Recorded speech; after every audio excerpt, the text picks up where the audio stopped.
Hi guys, this is Somo and you're watching Horror Talks with Bublu. Welcome back to the channel. आज की जो real life horror story मैं आपके लिए लाया हूँ वो एक ऐसी डार्क ट्रूथ है जो सुनाने वाले इंसान यूजुअली किसी को सुनाते नहीं थे या फिर बताते भी नहीं, क्योंकि उसका मानना है कि जब भी वो ये स्टोरी बताता है उसे लगता है कि कोई ना कोई कुछ ऐसी चीज उसको सुन रहा है। ये दास्तां शुरू होती है एक शादी के कैओटिक माहौल पे, एक फैंसी अजीब तरह के शांत होटल, जहां पहली बार एक 12 साल के बच्चे को महसूस हुआ कि कुछ तो बहुत गलत है। ये कहानी किसी भटकती आत्मा या शैडो फिगर की नहीं है। ये कहानी एक ऐसे खौफनाक एंटिटी की है जो आपको हंट नहीं करती बल्कि आपको कॉपी करती है। एक रिप्लेसमेंट जो आपको स्टडी करता है, आपको समझता है और धीरे धीरे आपकी जगह लेने की कोशिश करता है। तो अपने हेडफोन्स लगा लीजिए और ध्यान से सुनिए। और हाँ, अगर ये एपिसोड सुनते हुए आपको अपनी ही आवाज कहीं और से सुनाई दे तो डर के मारे चिल्लाना मत, और जो भी करो दरवाजा मत खोलना, क्योंकि हो सकता है वो पहले से ही अंदर हो। अब चलते हैं असली स्टोरी पे। मैं यूजुअली ये स्टोरी किसी को नहीं बताता, क्योंकि जब भी बताता हूं कुछ ना कुछ सुन रहा होता है, कोई ना कोई, लगता है कोई तो है आसपास। ये सब शुरू हुआ एक शादी से।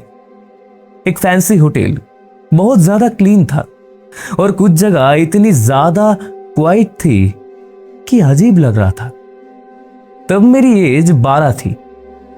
इतनी समझ थी कि कुछ तो गलत है, पर इतनी नहीं कि समझ पाऊं कितना गलत।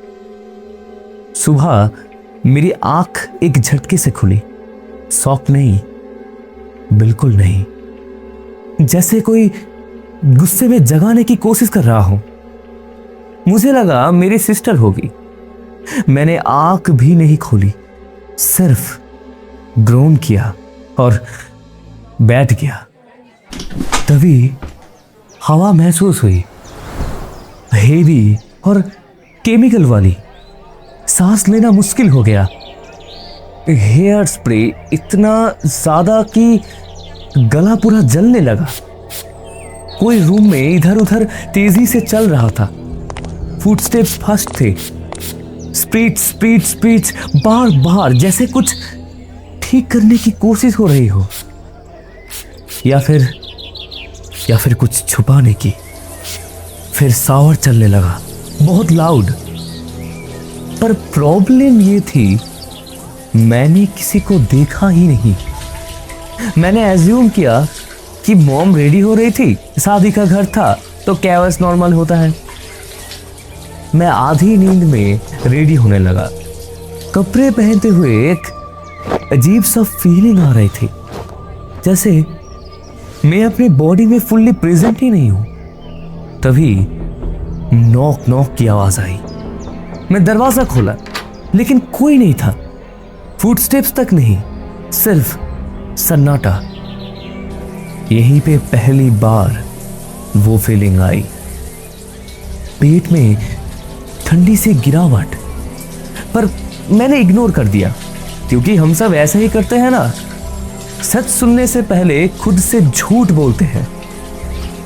मैं हाफवे से जा रहा था, तब पीछे शावर बंद हो गया। परफेक्ट टाइमिंग, ज्यादा ही परफेक्ट। फिर मुझे पापा के फुटस्टेप्स सुनाई दिए, हेवी, पहचान वाली। वो दूर जाते हुए हॉल के एंड पर एक और बाथरूम था। वहां से फिर हेयर स्प्रे की आवाज। मैंने बोला, हे मॉम, मुझे बाथरूम जाना है, डैड दूसरे बाथरूम में है। अंदर से आवाज आई, ऑल राइटी। मैं वही फ्रीज हो गया। आवाज मॉम की थी, पर प्रॉब्लम ये थी मेरी मॉम कभी ऑल राइट ही नहीं बोलती। एक अजीब सा फीलिंग हुई, पर मैंने फिर भी इग्नोर किया। डिनायल फियर से इजी होता है। मैं ग्रैंडपा को जगाने आया। उनकी खराटे सुबह से सुन रहा था मैं, बहुत लाउड था, जैसे जानबूझ के सुनाया जा रहे हो। मैंने दरवाजा खोला। रूम खाली था, बिल्कुल खाली। बेड भी बिल्कुल डिस्टर्ब नहीं, लगेज भी नहीं, कोई भी चीज नहीं। और उसी मोमेंट पर सब कुछ बंद हो गया। हेयर स्प्रे, फुटस्टेप्स, वो प्रेजेंस सब गायब, जैसे किसी ने रियलिटी का स्विच ऑफ कर दिया हो। मैंने सीधा नीचे भागा और वहां सब थे। मेरे पेरेंट्स, सिस्टर, ग्रैंडडैड ब्रेकफास्ट कर रहे थे, हंसते हुए। सब नॉर्मल था, बहुत ज्यादा ही नॉर्मल। मैंने वॉच देखा, सुबह 10 बजे थे, लेकिन मैं तो 7:30 पे उठा था। 3 घंटे गायब, जैसे एग्जिस्ट ही नहीं करते थे। फिर मेरी सिस्टर ने मुझे देखा, वो भी कंफ्यूज्ड। उन्होंने कहा, व्हाट द हेक? मैंने पूछा, क्या हुआ? उसने बोला, तू तो अभी बाथरूम गया था ना। उसने किचन के पास वाले रेस्टरूम की तरफ पॉइंट किया। मैं धीरे से वहां गया, डोर पे कान लगाया। अंदर से आवाज, पानी चल रहा था, कोई हाथ धो रहा था। मैंने नॉक किया, अंदर से मेरी खुद की आवाज आई, ऑल राइट ही। सब कुछ चुप हो गया, मेरी फैमिली चुप हो गया। फिर क्लिक, डोरा लॉक हुआ और मेरे पीछे फुटस्टेप्स, मेरी ही आवाज धीरे से पास से, हे देयर सारा। मैं मुड़ा और मैंने देखा मेरे ही पैर, मेरे ही ब्लैक वेलवेट फ्लैट्स पहने हुए सीढ़ियों की तरफ चलते हुए। मैं हिल नहीं पाया, सिर्फ डर से नहीं, कुछ और भी था। ऐसा लगा जैसे कोई चीज अभी अभी मेरे बॉडी से निकल कर चली गई हो। सालों तक मैंने उस इंसिडेंट को भूलने की कोशिश की, खुद को कन्विंस करता रहा। स्ट्रेस था, इमेजिनेशन थी, ये सब बचपन का कंफ्यूजन था। लेकिन सच कभी गायब नहीं होता, वो वेट करता है। 2 साल बाद मैंने ये बात अपनी कजिन को बताया। हम चाय पी रहे थे, शांत दोपहर था, धूप सीधा अंदर आ रही थी। सब सेब लग रहा था, या फिर शायद मुझे ही लग रहा था। मैंने उसे सब कुछ बताया। वो सुनते ही बिल्कुल सफेद पड़ गई। फिर धीरे से बोली, ये तेरे साथ भी हुआ था? उसने अपनी कहानी बताई। एक सुबह वो उठी और उसने अपने फियांसे को नीचे देखा। सिगरेट पी रहा था, बिल्कुल नॉर्मल बात कर रहा था, स्माइल भी कर रहा था। उसने उसे ग्रीट भी किया, फिर बोला कि वो ऊपर कुछ लेने जा रहा है। वो कभी वापस नीचे नहीं आया। कुछ देर बाद मेरे कजिन चेक करने ऊपर गई और वहां वो सो रहा था बेड पे, अभी भी पाजामाज में। तब मुझे एक बात समझ आई, ये सिर्फ मेरे बारे में नहीं था, ना उसके, ना उस होटल के, ये किसी और चीज के बारे में था। कुछ जो कॉपी करता है परफेक्टली, पर पूरी तरह नहीं। छोटी छोटी गलतियां होती है उनसे, वर्ड्स, टाइमिंग, बिहेवियर, जैसे वो सीख रहा हो, प्रैक्टिस कर रहा हो, कोशिश कर रहा हो तुम बनने की। उस दिन के बाद मैंने चीजें नोटिस करनी शुरू की, छोटी छोटी बातें। कभी कभी मुझे अपना नाम सुनाई देता था जब घर पे कोई नहीं होता। कभी मिरर में मूवमेंट दिखता था जो मेरी मूवमेंट से मैच नहीं करते। एक बार मैंने खुद की हंसी सुनी दूसरे रूम से, जबकि मैं बिल्कुल अकेला था। फिर आई सबसे बुरी रात। मैं अचानक जाग गया। कोई रीजन नहीं था, बस वही पुरानी फीलिंग, जैसे कोई मुझे देख रहा हो। मैं बैठ गया और तब मैंने उसे देखा, मेरे बेड के एज पे। मैं खुद वहां बैठा हुआ था, सीधा मुझे देखते हुए, और मुंह में था हल्का सा स्माइल, ना मूवमेंट ना ब्लिंक। फिर वो बोला, मेरे ही आवाज में मुझको बोल रहा था, बिल्कुल शांत। इस बार मैं ऑलमोस्ट सही था। मेरी सांस रुक गई, ना मैं चिल्ला पाया ना मैं हिल पाया। फिर वो और पास आया और धीरे से फुसफुसा कर बोला, अगली बार कोई डिफरेंस नोटिस नहीं करेगा। मैंने आंख झपकी और वो गायब हो गया था। तब से मैं केयरफुल हो गया हूं, बहुत ज्यादा केयरफुल, क्योंकि एक सच है जो मैंने कभी किसी को नहीं बताया। कभी कभी मैं अभी भी खुद को चलने की आवाज सुनता हूं, जब मैं बिल्कुल स्टिल होता हूं। और एक बार, सिर्फ एक बार, मेरी मां ने मुझे देखा और पूछा, तू अभी ऊपर नहीं गया था? मैं नहीं गया था। तो अगर कभी तुम्हें कोई तुम्हारा नाम लेकर बुलाए और कुछ थोड़ा सा ऑफ लगे, आंसर मत करना, फॉलो मत करना, और जो भी करो दरवाजा तो मत ही खोलना, क्योंकि हो सकता है वो पहले से ही अंदर हो। मैं ये स्टोरी कंटिन्यू नहीं करना चाहता था, क्योंकि जैसे ही मैंने आंसर्स ढूंढने शुरू किए, वो भी मुझे देखने लगा। उस रात के बाद जब मैंने खुद को बेड के एज पे बैठा देखा, मैंने प्रॉपरली सोना बंद कर दिया। डर की वजह से नहीं, बल्कि इसीलिए क्योंकि मैंने कुछ और नोटिस करना शुरू किया। पैटर्न्स, वो रैंडमली नहीं आता था, वो तब आता था जब मैं थक जाता था, जब मैं अकेला होता था, जब मेरा माइंड थोड़ा सा अनफोकस्ड होता था, जैसे उसे चाहिए था कि मैं वीक रहूं।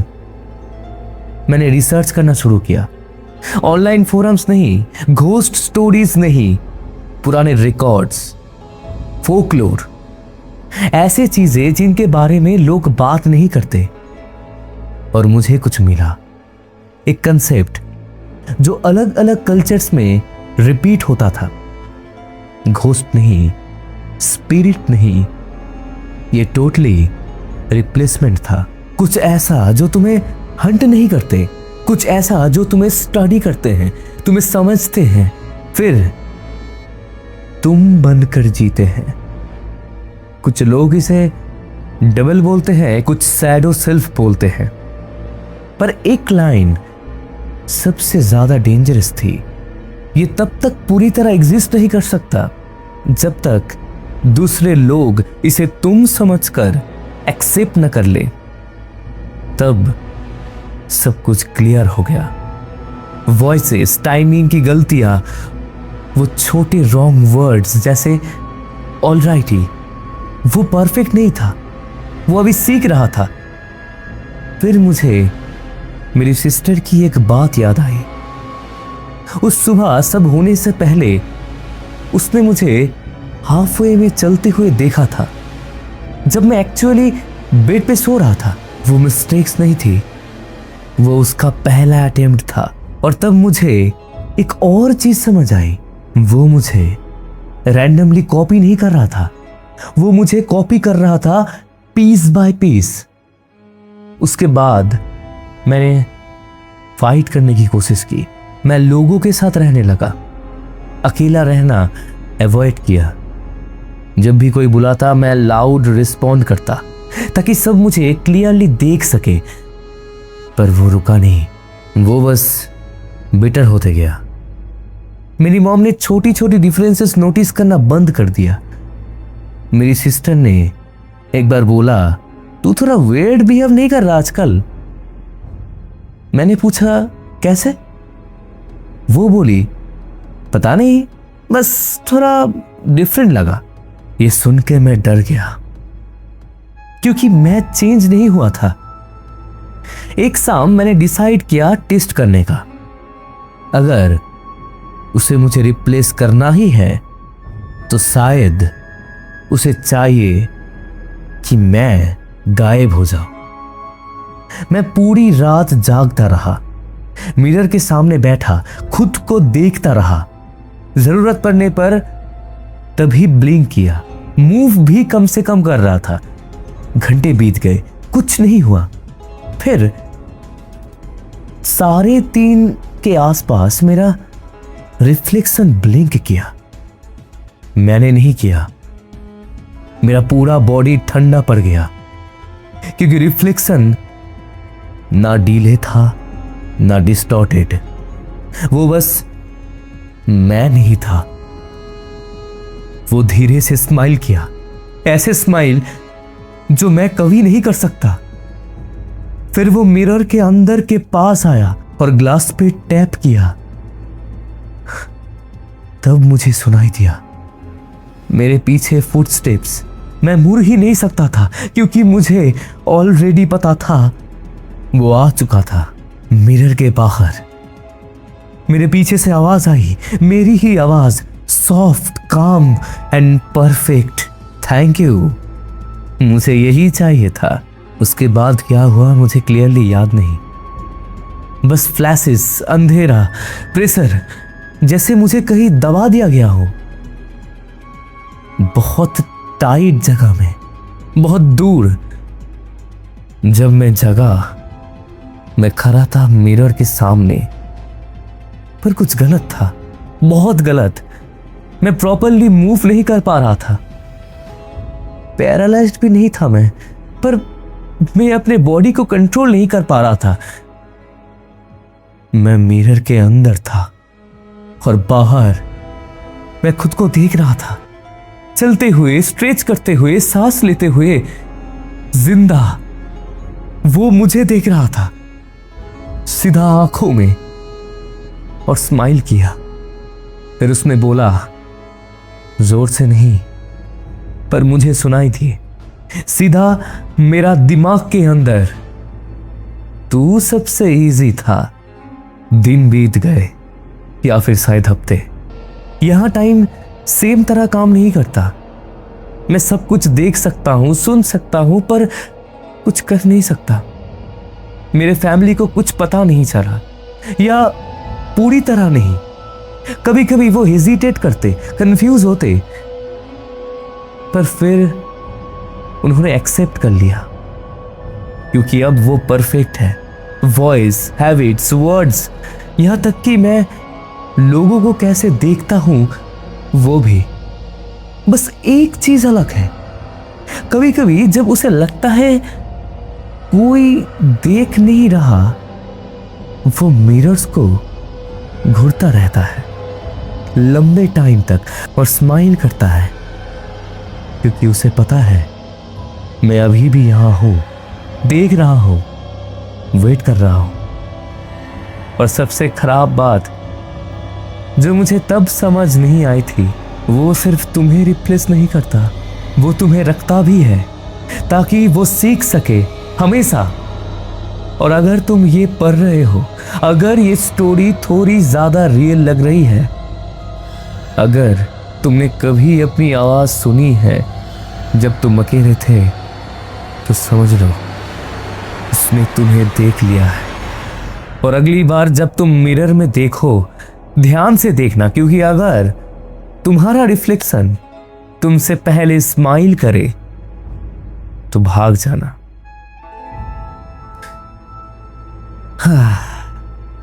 तो दोस्तों, ये थी आज की कहानी। सच बताऊं तो आज की रिकॉर्ड खत्म करने के बाद शायद मैं खुद रात को अकेले आईने के सामने खड़ा नहीं हो पाऊंगा। पता नहीं क्या हकीकत में कोई ऐसी खौफनाक चीज हो सकती है जो चुपचाप हमारी पूरी जिंदगी, हमारे पीछे हमारा सब कुछ चुरा ले, और सबसे बुरी बात हमारे अपनों को पता तक ना चले। आपको क्या लगता है, क्या आपके साथ कभी कुछ अजीब हुआ है? कभी अकेले में खुद की ही आवाज सुने हैं आप, या आईने में देखने वक्त एक सेकंड के लिए कुछ ऑफ लगा हो? अगर हां तो कमेंट्स में जरूर बताना। मैं सच में ऐसे बातें जानना चाहता हूं, ये है या फिर शायद नहीं। अगर आज की स्टोरी ने आपको थोड़ा सा भी अनकंफर्टेबल किया है तो वीडियो को लाइक जरूर करना और चैनल को सब्सक्राइब भी कर लो, ताकि अगली डार्क स्टोरी सीधा आप तक पहुंचे। अब रात काफी हो चुकी है, सोने से पहले एक बार ध्यान से अपने कमरे में देख लेना सब ठीक है ना। और हां, लाइट बंद करने से पहले अपने आईने को कवर करना मत भूलना। मिलते हैं अगले एपिसोड में, तब तक के लिए ध्यान रखना। नमस्ते, नमो बुद्धाय, नमस्कार।